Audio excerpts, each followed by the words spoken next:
Help support the show by joining the Patreon or becoming a YouTube member. Also, hit that like button and subscribe if you want more Browns-focused content. What will be required from the Cleveland Browns quarterback this year in order for the Browns to reach their offensive goals?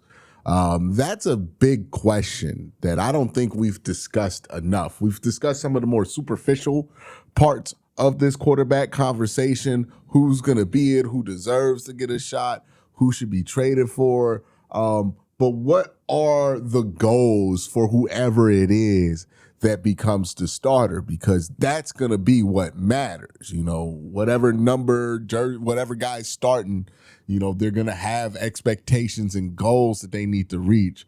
What are those goals? What are the Browns trying to achieve offensively? And what do they hope to do from the passing part of the offensive side of the ball? That's what I want to discuss today. What I think is going to be most important for the Browns to get out the quarterback position this year, understanding that I'm not expecting a Pro Bowl level result in order to consider this a success or a all-pro level season. I just have certain goals that I want met at the quarterback position. Now, before we have a conversation about goals, we got to ask the natural question: what are the Browns' goals on offense? And I think it's easy. Points. The Browns want to score more points than they did last year, right? I think the best way to measure this leap in production would be with expected points, because it allows to control for field position and opportunity. The last few years, the Browns have been 32nd in expected points. If they can make a leap of at least +6 from expected points, so going from 32 to anywhere above 28, then that would be, I think, a significant or indicative of a significant improvement on the offensive side of the ball.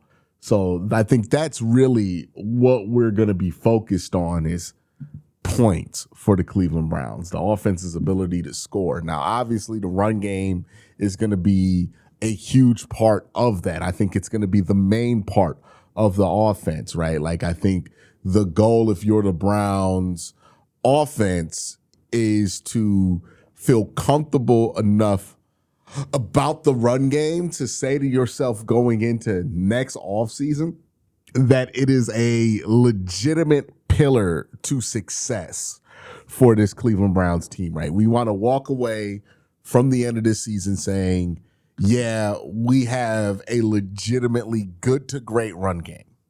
I think if we walk away from the season saying that, I think we're going to be in a good place, right? Over 4 yards a carry, top 7 in expected points. If we're saying our run game is a strength, that is a significant improvement from last year. And I think that's going to be the engine that drives a lot of those expected points improvements and a lot of those improvements from just scoring points in general that the Browns need in order to get to their goals offensively. So the run game, I mean, it's going to be a massive part of what this team does. And if the Browns want to win with that run-heavy style, well, that means that the pass game is going to have to be complementary. So I'm going to judge success for the quarterback this year based on their quarterback's ability to be complementary to the run game. Here's specifically what I'm looking at and what I'm concerned about, if this team will be able to achieve that with what's currently on the roster, which I think is not enough to achieve their goals, or just too reliant on one person to achieve these goals. The first thing is occasional playmaking. Like, I think you're going to want out your quarterback position somebody who can, every once in a while you get backed up on a 3rd and 11, somebody who can make a big play here or there, right? Not going to lean on that guy to carry the offense with the playmaking, but just some occasional playmaking. I think the quarterback you feel best about with this trade is Shedeur Sanders. The quarterback you feel worst about with this trade is either Dylan Gabriel or Deshaun Watson, depending on where you are with your belief about Deshaun Watson's ability to return to play NFL football, right? I have talked about this plenty of times, so I'll be brief about Deshaun Watson in this video. But a lot of people are assuming that he's going to get healthy and just return to being able to play NFL quality football. And I think his body of work before the injury was so bad that you have to question whether Deshaun Watson can actually play NFL quality football in 2026. I think it would be irresponsible not to question if that's a possibility or not, given that he barely played NFL quality football. I mean, like he barely played better than Dorian Thompson-Robinson in 2024. And Dorian Thompson-Robinson plays quarterback for a spring football team right now. No disrespect to the spring leagues. I got massive respect for them, but the spring league is not the NFL for a reason. And that's where Deshaun's level of play was before the 2 Achilles tears and another 700-day layoff. He hasn't really recovered from the first one. 2 Achilles tears for a player who plays like he does, it's a problem. So I'm not just going to assume that he can play NFL quality football. If Deshaun Watson is who he was in like 2023, then yeah, he can occasionally play make. But the ideal of him returning to 2023 form just feels super far-fetched. So let's just treat Deshaun Watson as if he doesn't exist for the rest of this video, because I don't know and I don't think it's fair to anticipate him being a factor at starting quarterback this year. Realistically, right now, there's 2 quarterbacks on the roster that are probably going to play, and it's Shedeur Sanders and it's Dylan Gabriel. And Dylan Gabriel does not look like he's going to play a lot, right? So I think it's really going to be between Shedeur and a quarterback to be named later, more than likely. But that's where we are with the quarterback position and the ability to play make. I think Shedeur can. I don't think Dylan can. In a world like a few years ago, maybe you could say Deshaun Watson can play make, but there's no read on what he's going to be able to give a football team in 2026, given that he hasn't played for 2 seasons. And well, for the bulk of 2 seasons, he hasn't played, and he's older and he looked like shit the last time he played. So don't really know what to do with him there. Playmaking ability, I think that's going to be important. I think Shedeur can achieve that. The part of the axe for quarterback this year that I get nervous about when I look at the current room, and specifically Shedeur Sanders, because that's the guy who, if this room goes into training camp, is going to be the starting quarterback for this football team. This is the area where I get really nervous about. High-level situational awareness is going to be required for the Browns to play this style of football that they want to play. You're going to need a quarterback who is very strong with situational awareness, with knowing how to manage a game, with taking care of the football, managing scoring position, and managing field position. Shedeur has been really weak at all of those things in his first 7 starts of his career. Now, maybe it's because the games were pretty low stake, and because the games were low stakes, Shedeur was thinking of it more from a exercise standpoint than a game standpoint. But there were a lot of decisions that Shedeur made when it came to situational awareness that you can't help but bother you if you're looking at this objectively. 2 times where he has thrown a straight up interception up in the 4th quarter across his body, right? And it cost him 2 games against Tennessee and against the Buffalo Bills. Can't happen. Absolutely cannot happen. Shedeur's turnover percentage, it was atrocious, right? I mean, he didn't have more touchdowns than interception. That's the baseline level that you want your quarterback to be. You always want your quarterback to be a healthy, +4 or above margin, above a positive in touchdown interception ratio. He was negative in touchdown interception ratio. He threw more interceptions than any other quarterback who played for Cleveland last year.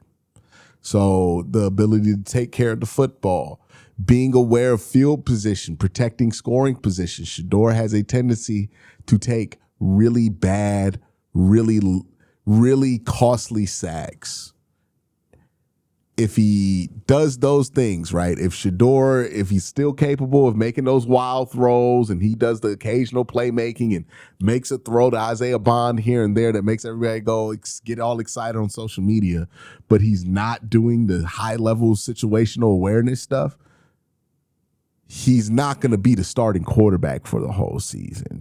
He has to do this stuff well, because the occasional playmaking is cool and it will certainly help. But if he's not being situationally aware at the beginning of the regular season, if he's starting, he's not going to win a lot of games. And if you're not winning a lot of games in the NFL, especially when those games matter because playoff contention is still alive during that part of the season, then all of a sudden you find yourself glued to the bench. So for the Browns right now, that's the requirement from the quarterback position. I think it's the most important thing. They're going to need somebody who can be protective of scoring position when they get into scoring position, who could be protective of the football, and who can be aware and mindful of the battle of field positioning. Now, I'll explain field position for a second here, but scoring position, protecting scoring position is obvious, right? When you're in range to kick a field goal, you don't do anything to take the team out of range for a field goal. Shedeur did that more than a handful of times in his 7 starts, where he would take the team out of field goal position because of either a sack or he gets a pre-snap penalty that's under his control as a quarterback, something along those lines. And those are very costly. The protecting field position or being aware of the battle of field position is understanding like, hey, it's 3rd and 15, but if I can get like 10 yards here and force it to like 4th and 5, that's going to help my punter flip the field. Shedeur did not really understand that part of the game last year, right? There'd be a lot of times where it's 3rd and 15 and Shedeur's just got to check the ball down and live to play another day. And instead he's running around. He's trying to make a big play downfield to try to get all the 15 yards when nothing's there. And it creates a situation where the field position battle gets even more negative against Cleveland. Again, just overall, my biggest criticism of Shedeur's rookie year, obviously the turnovers need to come down, but turnovers aren't rare for rookie quarterbacks. What I thought was more disturbing was the lack of just general football situational awareness. And I understand, again, he's only had 1 year in the NFL, but we're talking about like things that you should know from playing a bunch of football, and he's played a lot of football. So he started at Jackson 2 years, started at Colorado for 2 years. He's played enough ball to where I feel like he should be better at that stuff than he is now, because that's not a crazy transition from the NFL, from college to the NFL, right? The speed of the game, the complexity of the game. I'll give interceptions a break for a rookie quarterback because, again, the game's faster. It's more complex. There's more tricks. But managing a game is managing a game. And you should be able to make those decisions just by playing a lot of football, just by virtue of playing a lot of football. And that's what concerned me the most about what we saw from Shedeur, is the lack of that situational awareness. If he can improve that, and we can have better situational awareness, better management of field position, then he works on some of that nuts and bolts stuff, right? And then we can have like his occasional playmaking to kind of sprinkle on top of all of that. Then we have a good situation at the quarterback position that can then transition this team from fun, maybe they go under 500 team to, hey, we have a legitimate chance to make the playoffs. I'm not saying this just to be critical, right? We're at a point now where Shador is going to get a chance to start, barring the Browns drafting Ty Simpson early, which I doubt is going to happen, or the Browns trading for a starting quarterback, which I seriously doubt is going to happen. At best, we get competition for the quarterback position, but it looks like Shador is going to have he's going to have pole position in this race to be the starting quarterback by virtue of just being the only guy returning that people are going to take seriously in this quarterback competition. Because I don't think Deshaun Watson is going to be a serious quarterback competition candidate. And I don't think that Dylan Gabriel is going to be taken seriously either. So even if they add somebody that'd be new, Shador would be more familiar. He would have the technical advantage there. And if that's going to be the case, if Shador is going to start, I want that to go well. And in order for that to go well, we got to be honest about what he did well and what he did not do well. And we got to be honest about what this team is going to need from the quarterback position. And the reality is, one of the things that this team's going to really, really need from the quarterback position is one of the things that Shador struggled with. Doesn't mean that he can't get better and improve and make that a not a area of concern for me going forward. But right now, based on what we saw from those first 7 starts, I think it is fair to be concerned about this, especially like some of this stuff even happened in the preseason. It even happened at Colorado, right? So the situational awareness stuff, that's going to be really important given how the Browns are going to try to win football games. We're probably talking about a team right now that's okay with production through the air of just 3,500 to 3,800 yards. Like, I don't think the Browns are hoping that they have 4,000 yards worth of passing production on this team. I don't think that's the goal. I think they're going to run the ball a ton. They're probably going to run the ball more than they throw the ball if things go the way that they want it to go. So I'm not expecting amazing production from Shador or some kind of insane, 25-5 touchdown interception ratio. It could be like 20 touchdowns to 12 interceptions. I think that's a fine ratio as long as he's being situationally aware enough to not take the Browns out of positions to win football games this year, because I think that they're going to, with the defense and the run game, they can have those opportunities. It doesn't have to be a spectacular statistical season for it to be a success for Shador, but he does have to improve with the situational awareness. If that can't improve, he won't stay on the field, and he can't improve on the bench as fast as he can improve while playing, right? So you want him to stay on the court, on the field. This is what he has to do to stay on the field, and this is what he needs to improve, because this is where he was weakest at. This is where the intersection of where he was weakest at last season and where the team's really going to need him this season, right? So if we're talking about things that need to improve the most, that's the thing right there. Better situational awareness, not taking long sacks, not throwing interceptions in the fourth quarter when you're up by 3 points, not being risky and careless with the football in late game situations, being protective of the football, being protective of scoring position, being aware of the field position battle and playing that game so you can give your defense just a little bit of an extra boost that it needs. That's the stuff that's going to matter from the quarterback position this year. And if things go right for the Browns, that's the stuff that's going to be solid at the quarterback position. So if you're asking me what I think the Browns need from the quarterback position to reach its goals, that's what I think they need. Let me know in the comment section what you think the Browns need from the quarterback position this year. Y'all have a great day. Have an even better night. Peace.